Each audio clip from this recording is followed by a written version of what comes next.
Isang magandang araw pong muli sa inyo mga kapatid, mga kaibigan.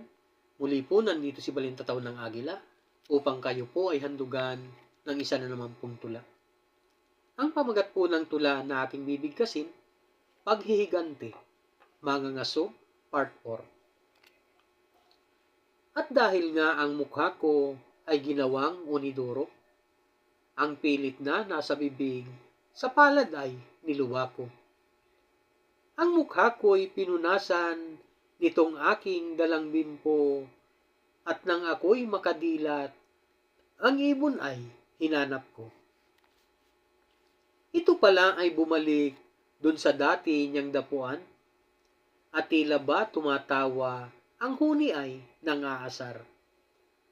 Kahit ako'y naiinis, inisip kong kalmado lang, maya-maya lang ng konti, siguradong ika'y ulam.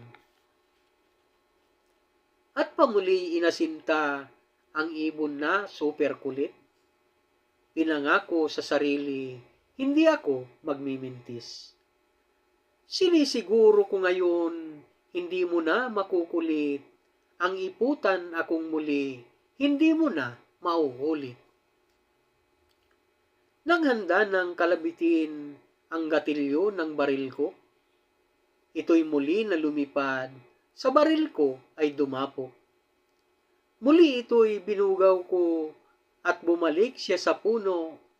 Ang pilit na nasa palad, ito'y agad sinubo ko. Pamuli kong inasinta ng handa ng kalabitin.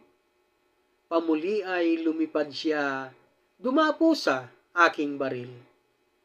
Ang pilit na nasa bibig, binuga ng buong diin, itong ibon ay bumagsak at namatay siya noon din. Salamat po.